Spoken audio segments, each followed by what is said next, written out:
Ada satu hukum kepemimpinan ya, yang jarang ditulis di buku.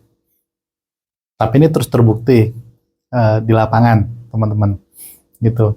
Tim kita itu atau tim Anda tidak akan pernah lebih disiplin dari diri Anda sendiri. Ya kan? Mereka itu nggak benar-benar mendengarkan apa yang Anda ucapkan. Mereka diam-diam meniru apa yang Anda lakukan. Jadi, sebelum kita bicara soal bagaimana menggerakkan orang lain, ya kan, kita harus jujur dulu pada satu pertanyaan, teman-teman. Seberapa baik kita menggerakkan diri kita sendiri?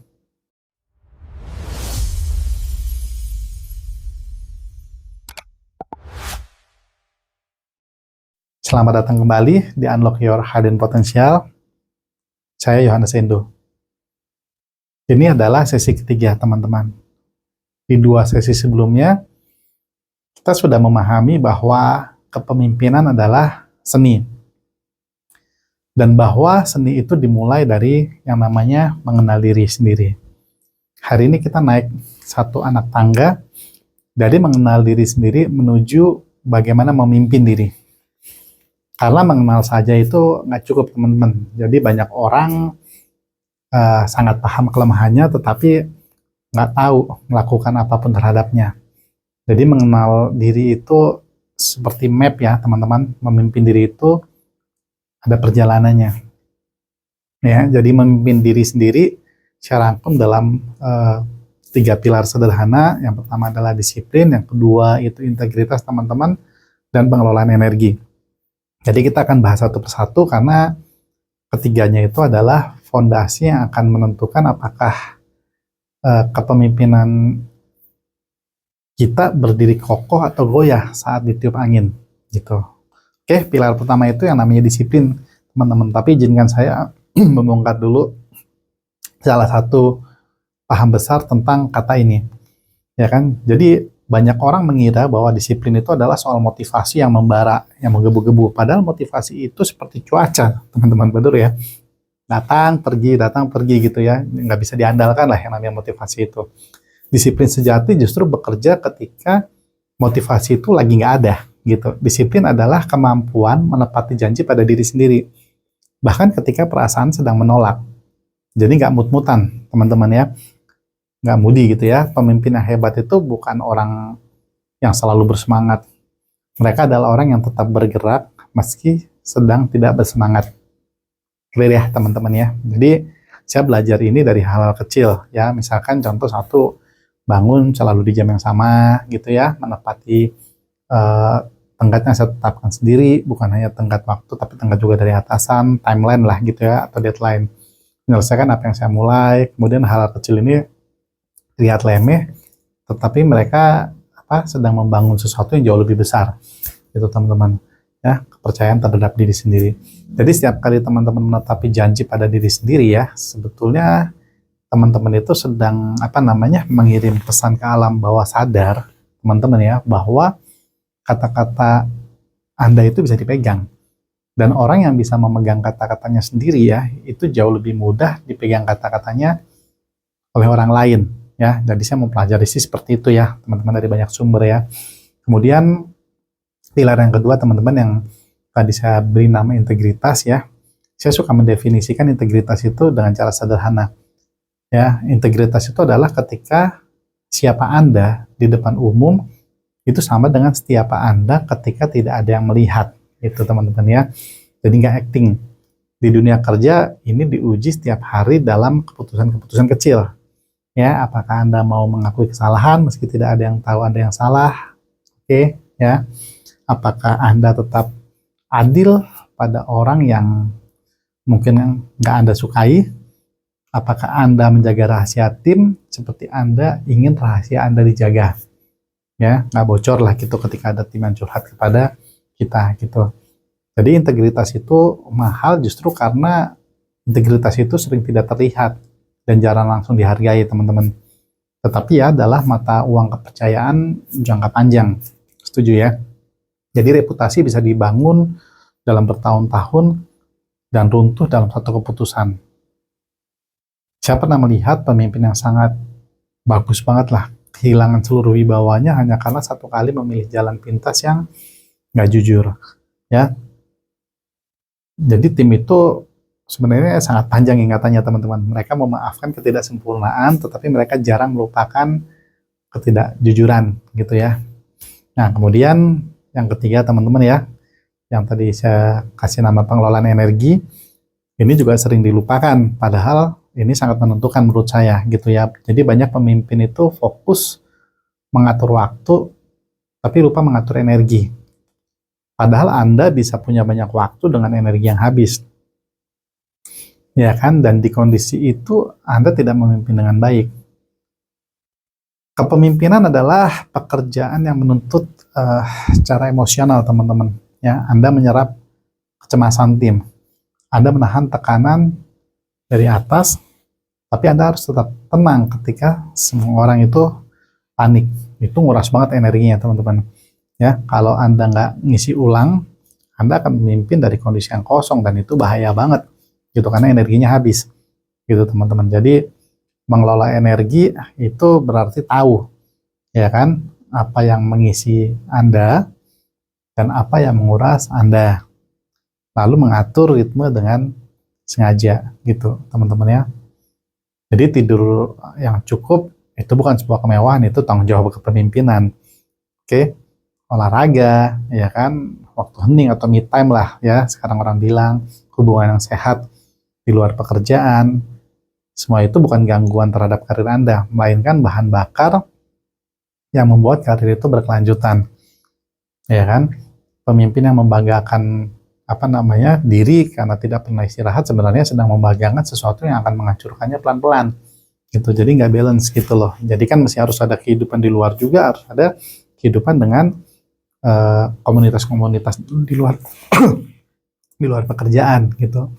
Jadi perhatikan benang merah dari ketiga pilar ini teman-teman. Disiplin itu membangun kepercayaan pada diri, integritas itu membangun kepercayaan dari orang lain, ya kan? Sementara pengelolaan energi tadi itu menjaga agar keduanya itu bisa bertahan lama.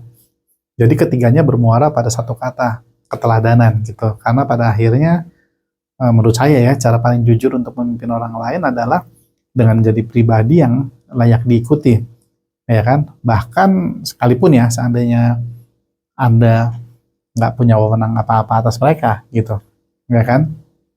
Nah, saya ingin kasih contoh nyata ya tentang bagaimana keteladanan itu bekerja, teman-teman. Karena ini sering terdengar abstrak gitu ya. Jadi gini, coba teman-teman bayangin ada seorang pemimpin yang terus-menerus meminta timnya datang tepat waktu dan menjaga kualitas, tetapi ia sendiri sering terlambat dan ceroboh dalam pekerjaannya. Benar nggak?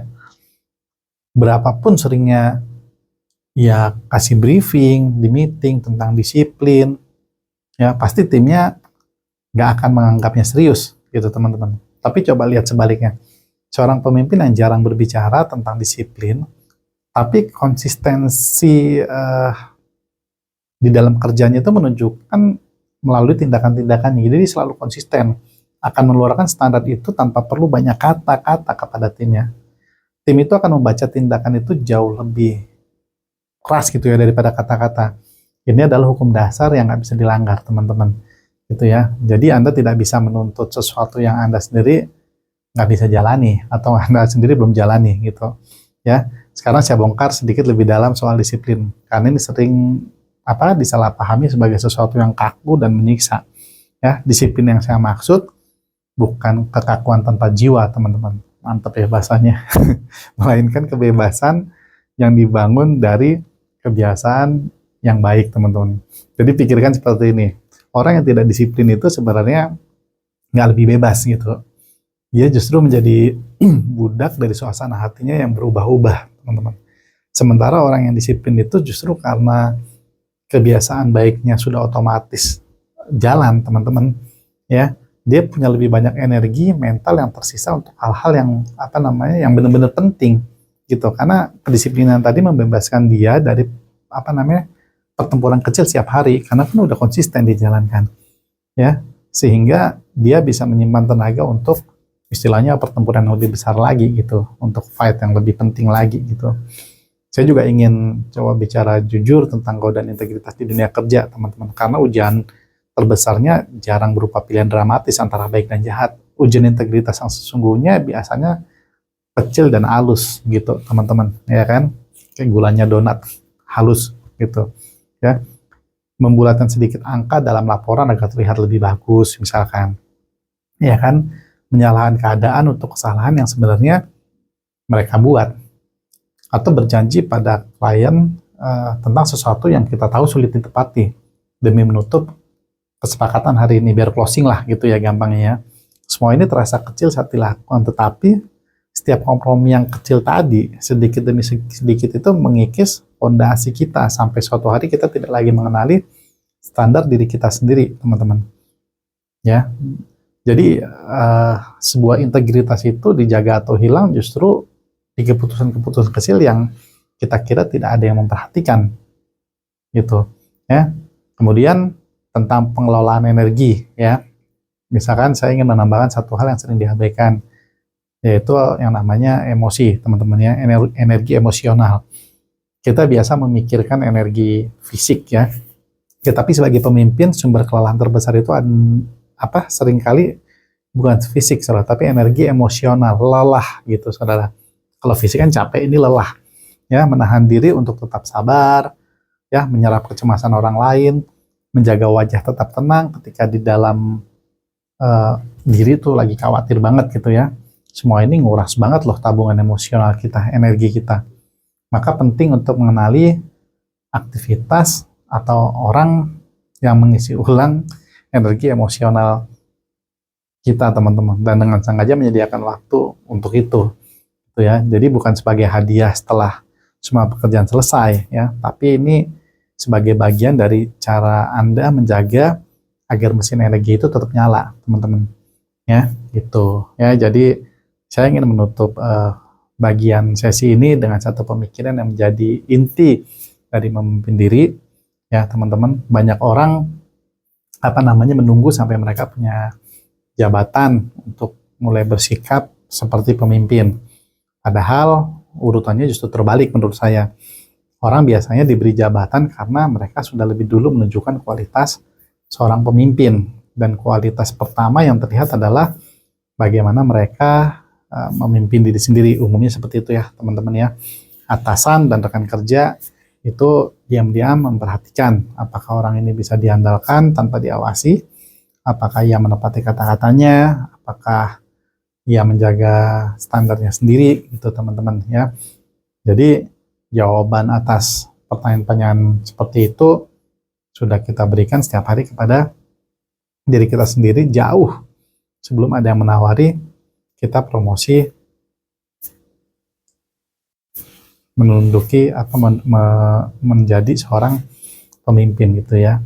Jadi rangkuman dalam sesi ini, teman-teman ya, memimpin diri itu lebih dulu adalah syarat sebelum memimpin orang lain, dan ya berdiri di atas 3 pilar tadi, teman-teman ya: disiplin, menepati janji pada diri sendiri bahkan tanpa motivasi. Yang kedua tadi teman-teman, integritas ya, konsistensi antara diri yang terlihat dan yang tersembunyi, dan pengelolaan energi, teman-teman, yaitu menjaga bahan bakar agar kepemimpinan kita itu berkelanjutan ya. Satu hal yang perlu diingat, teman-teman, tim Anda meniru apa yang Anda lakukan, bukan apa yang Anda ucapkan ya. Jadi seperti biasa, tantangan dari video ini sederhana tapi nggak mudah loh, teman-teman ya. Coba pilih satu janji kecil pada diri sendiri yang selama ini sering teman-teman langgar ya, mungkin soal jam bangun, mungkin soal kebiasaan menunda, atau hal apapun lah ya. Coba tepati selama 7 hari berturut-turut ya. Nah, kemudian teman-teman coba deh sharing di kolom komentar gimana rasanya. Teman-teman akan terkejut loh betapa satu kemenangan kecil bisa mengubah cara teman-teman memandang diri ya, teman-teman. Oke, jadi kalau sesi ini sekiranya menambah sesuatu yang berharga buat teman-teman ya, ada masukan-masukan baru, teman-teman dapat hal baru, dukung program ini dengan menekan subscribe dan menyalakan loncengnya, teman-teman. Nanti di sesi keempat, sesi berikutnya, kita akan membahas satu mindset yang membedakan pemimpin yang terus naik dari pemimpin yang berhenti tumbuh, yaitu growth mindset ya. Sampai jumpa di sana. Saya Yohanes Endo dan teruslah membuka potensi yang masih tersembunyi. Sampai jumpa.